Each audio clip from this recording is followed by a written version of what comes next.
오늘은 을을 위해 핍박받는 복이라는 제목으로 하나님의 말씀 나누기를 원합니다. 히브리서 11장에 보면 믿음의 사람들의 이름들이 나열됩니다.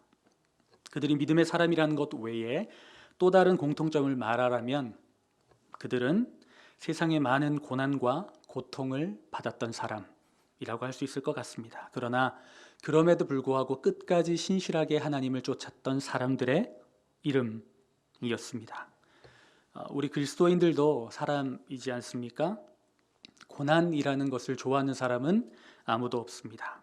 하지만 그리스도인에게 고난, 핍박은 필수적인 것 같습니다.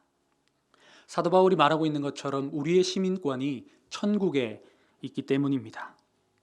그런 우리가 하나님을 떠난 세상에서 살고 있기 때문에 여러 가지 많은 문제에서 부딪히고 그로 인해서 의를 위하여 고난받고 핍박을 받게 되는 것입니다.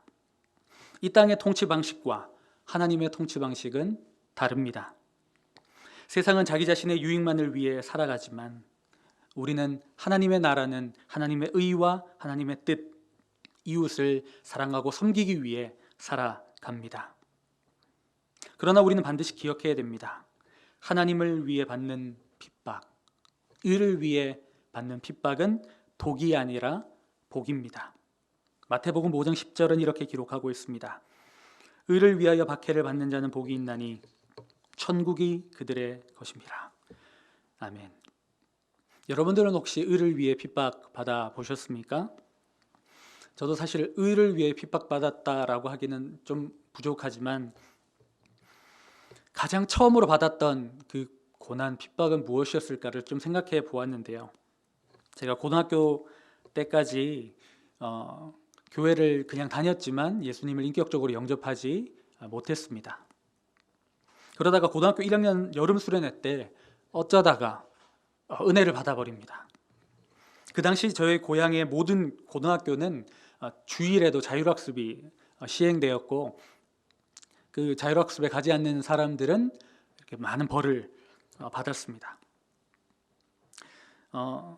이전까지는 주일에 자율학습하는 게 큰 문제가 아니었는데 은혜를 받고 사실 어쩌면 친구들하고 좋은 관계와 또 재밌는 시간을 보내고 싶은 마음도 있었겠죠.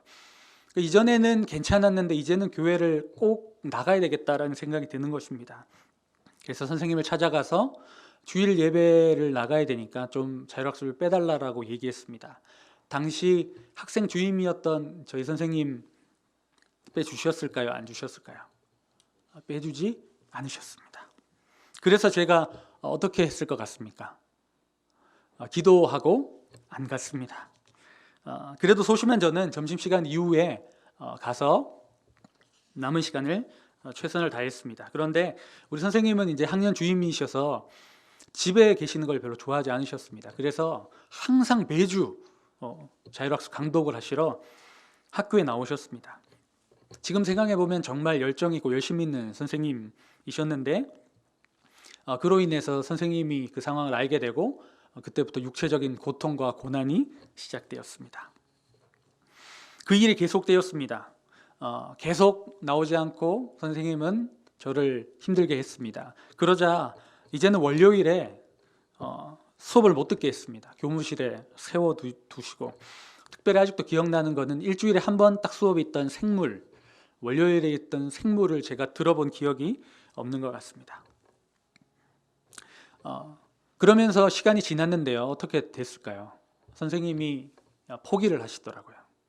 그 대신 주일 오후에는 나와라 이렇게 말씀하셨습니다. 결국 제가 승리를 한 거죠. 그래서 2학년, 3학년에도 기세를 몰아 초반부터 이렇게 다행히 2학년, 3학년 때는 선생님들이 좋으셔서 그게 문제가 없었습니다. 아마 그런데 그렇게 제가 도전하지 않았다면 아마 지금 제가 이 자리에 있지도 않았을지 모르겠습니다. 사랑하는 여러분, 성경을 보면 복음으로 말미암아 고난당하는 사람들이 참 많은데 오늘 그 중에 한 사람이 소개되고 있습니다. 우리가 2주 전부터 요한복음 9장 말씀을 함께 나누었지요. 날 때부터 맹인이었던 사람이 나옵니다. 그런 그가 예수님을 만나고 예수님은 그를 고쳐주셨습니다. 예수님은 마치 창세기에 나온 말씀처럼 흙으로 사람을 창조하신 것처럼 침을 뱉어 진흙을 이겨서 그의 눈에 발라주시고 실로암 못에 가라.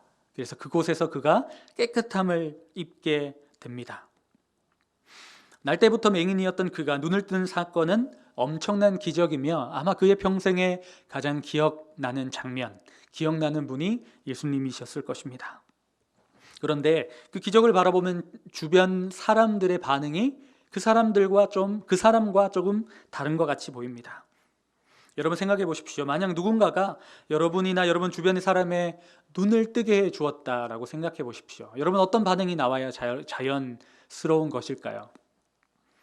첫 번째, 그분은 안식일에 그 사람을 고쳤으니 하늘에 속한 사람이 아니야. 두 번째, 날 때부터 맹인이었던 사람을 눈뜨게 하셨으니 그분은 하늘에 속한 분이 맞으실 거야. 여러분, 두 번째가 자연스러운 반응 아닙니까? 그러나 바리새인들은 첫 번째처럼 생각을 했습니다. 그러면서 그렇게 당연한 고백, 어쩌면 예수님이 하늘로부터 오셨다는 것이 그 기적을 보면 드러남에도 불구하고 그 사람을 출교시켜 버립니다. 여러분, 출교라는 어원의 단어를 보면 유대교 회당에서 나가게 하는 것입니다. 그런데 단순히 여기서 말하는 출교는 회당을 나가는 것을 뛰어넘습니다. 유대 공동체에서 추방되는 것, 그런 파문을 겪는 것을 말합니다. 동족과의 접촉, 그들과 교제하는 것, 결혼하는 것, 일반적인 여러 가지 상거래들이 마비되어 버리고 영구적으로 매장당하는 것과 같습니다. 출교에는 세 가지가 있다라고 나와 있던데요. 니딘, 케렘, 샴마다 이렇게 세 가지가 있습니다. 앞에 니딘과 케렘 이 두 가지는 일시적인 출교를 말하는 것이고요. 이 맹인이 당했던 출교는 샴마다 영구적인 출교를 말하는 것이었습니다. 사실 그들 그 당시 그리스도를 믿고 교회의 공동체 일원이 되는 모든 사람들은 이 맹인이 당했던 것 같은 출교를 당했습니다. 배교자로 낙인 찍히고 인간관계의 단절을 경험할 수밖에 없었습니다. 하지만 그는 예수님으로부터 받은 은혜가 너무 크기 때문에 예수님이 하늘로부터 오신 메시아다라고 고백하는 것이죠.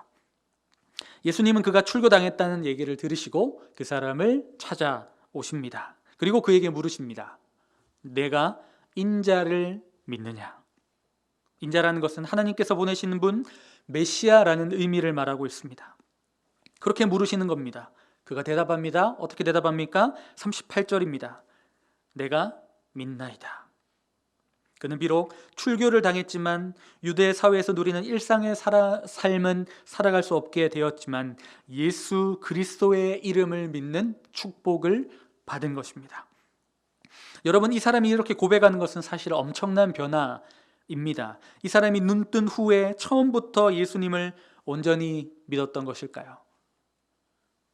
그가 예수님을 향해 고백하는 단계를 살펴보면 새롭습니다. 여러분 성경을 보시면서 눈으로 따라오시면 좋을 것 같습니다. 예수님의 말대로 실로암 못가에 싣고 그는 눈을 뜨게 됩니다. 그리고 어떤 사람이 누가 너의 눈을 뜨게 주었느냐 물어볼 때 11절에서는 그는 이렇게 물어봅니다. 예수라 하는 그 사람. 그런데 17절에 어떻게 변합니까? 선지자이니이다. 선지자로 변합니다. 그리고 30절과 33절을 함께 보십시오. 내가 눈뜬 것을 보시오. 이런 기적을 보고도 그분이 어디서 온지를 모르는 당신들을 나는 이해할 수 없습니다. 하나님은 죄인의 말을 듣지 않으시고 경건하여 뜻대로 행하는 자의 말씀을 들으시는데 이렇게 기적을 행하는 예수님을 죄인이라 하다니요. 하나님께로부터 오지 않으셨으면 아무것도 하실 수 없었을 것입니다. 바로 예수님이 하늘에서 오신 분이라는 사실을 그들은 고백하고 있는 것입니다. 그리고 오늘 본문에 예수님이 내가 인자를 믿느냐 물으실 때 믿습니다. 담대하게 고백할 수 있었던 것입니다. 사랑하는 여러분, 이 사람은 출교를 당했습니다. 고난을 당했습니다. 모든 경제적인 활동과 인간관계가 단절되었습니다. 핍박을 받았습니다. 고통을 받았습니다. 하지만 영원한 생명이신 예수 그리스도를 얻었습니다. 그보다 더 큰 복이 어디 있겠습니까?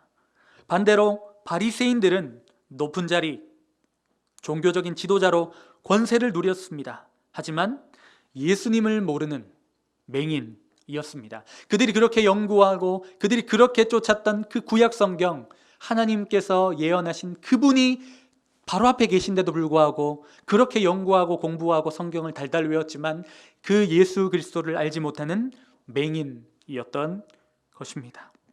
그들이 가지고 있던 세상의 재물이 그들을 맹인되게 하였고, 그들이 가진 많은 지식이 그들을 맹인되게 하였고, 그들의 어떤 그룹들, 그들의 어떤 그 조직, 그들의 인맥이 그들로 하여금 맹인되게 하였던 것입니다. 사랑하는 여러분, 세상에서 예수를 잊어버리면 아무것도 아닙니다. 세상 모든 사람이 나를 떠나고 세상 모든 것들이 나로부터 등을 돌릴지라도 예수를 얻으면 우리의 인생은 성공일 줄 믿습니다. 이 믿음이 여러분들에게 있기를 간절히 바랍니다. 혹시 여러분 의를 위하여 핍박을 당하고 어려움을 당하고 계십니까? 성경은 고난에 대해서 이렇게 이야기합니다. 고린도전서 10장 13절에 사람이 감당할 시험 밖에는 너희가 당할 것이 없나니 오직 하나님은 미쁘사 너희가 감당 못할 시험 당함을 허락하지 아니하시고 시험 당할 즈음에 또한 피할 길을 내사 너희로 능히 감당하게 하시느니라. 하나님은 시험 가운데, 고난 가운데 우리에게 피할 길을 주신다고 말씀하십니다. 베드로전서 1장 6절에 뭐라고 되어 있습니까? 그러므로 너희가 이제 여러 가지 시험으로 말미암아 잠깐 근심하게 되지 않을 수 없으나 오히려 크게 기뻐하는도다. 아멘. 하나님은 핍박과 시험 가운데 피할 길을 주실 뿐만 아니라 그것은 잠깐뿐이다 라고 얘기하는 것입니다. 여러분, 사랑하는 사람과 함께 가는 길, 길까요? 짧을까요? 길지만 짧게 느껴지는 것처럼 우리가 이 땅에서 고난을 당하고 핍박을 당하고 어려움을 당하지만 주님께서 함께 하시기에, 주님께서 나 대신 그 고난을 함께 당해주고 계시기에 그 고난의 시간은 아주 짧고 짧다라고 베드로 사도는 고백하는 것입니다. 우리가 베드로의 모습을 알고 있습니다. 그는 처음 예수님을 영접하고 예수님을 따라갔지만, 수제자로 살아갔지만 그는 십자가를 지시는 예수님을 외면하고 도망칩니다. 그리고 그는 예수님을 3번 부인하는 일까지 행합니다. 그럼에도 불구하고 그는 다시 부활하신 주님 앞에 돌아와 어떻게 합니까? 순교하기까지 자신의 삶을 바치고 하나님 앞에 모든 것을 드립니다. 그가 고통과 고난, 예수님으로 말미암아 당하는 고난이 짧다라고 고백하고 믿음으로 살았기 때문에 순교의 자리까지 나아갈 수 있지 않았을까요?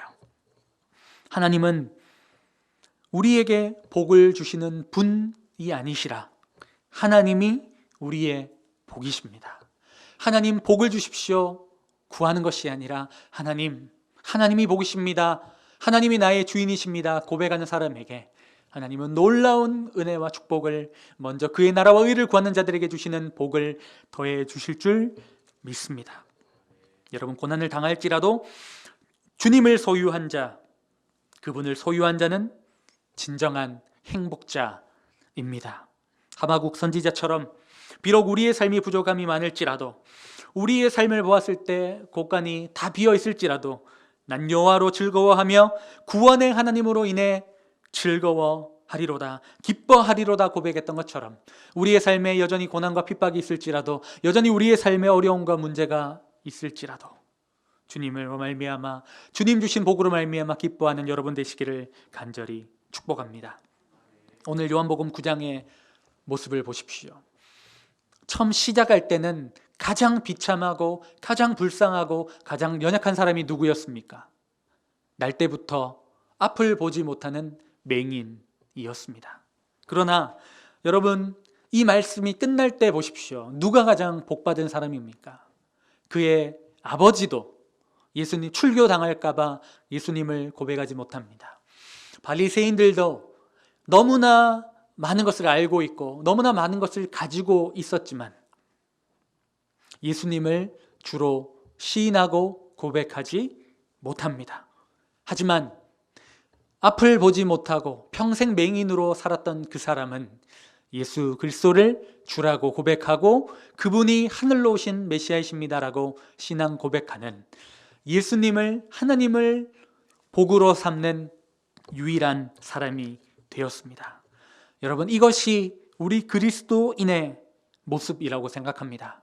지금은 고난을 당하는 것 같고 아무것도 없는 것 같고 비참함에 처한 것 같이 보이지만 가장 축복받은 사람, 가장 수지 맞은 사람, 가장 영광받을 사람, 결국 위대한 하나님의 역사 가운데 동참할 사람으로 서게 될 것입니다. 사랑하는 여러분, 우리 그리스도인들은 마지막 날을 바라보고 살아가는 사람입니다. 그 마지막 때를 바라보고 오늘 조금 힘들지라도, 오늘 핍박이 있을지라도, 어려움이 있을지라도 지금 옆에 계신 여러분들을 위해 기도하는 그 동역자들과 함께 고난의 자리지만 주님 손잡고 나아가는 여러분 되시기를 소원합니다. 이 믿음 가지고 선포하며 감사하며 믿음으로 하루하루를 살아가시는 모든 성도님들 되시기를 주님의 이름으로 축복합니다. 기도하겠습니다. 사랑하는 하나님 아버지, 오늘 예배를 통해서 우리에게 은혜 부어주시니 감사합니다. 오늘 주신 말씀 마음에 새기고 주어진 삶에서 최선으로 감당하는 하나님의 백성들 되도록 인도하여 주시옵소서. 여전히 코로나의 위협과 경제적인, 사회적인, 문화적인 어려움들이 많이 있습니다. 또한 세상에서 교회가 핍박당하고 있습니다. 우리들의 삶 또한 녹록치 않습니다. 그러나 우리와 함께 하시는 예수님 붙잡고 그분과 동행하는 참된 복을 누리는 우리 모두 되도록 축복하고 인도하여 주시옵소서. 오늘도 우리와 동행하시며 언제나 은혜와 평강을 주시는 살아계신 예수 그리스도의 이름으로 기도드립니다. 아멘.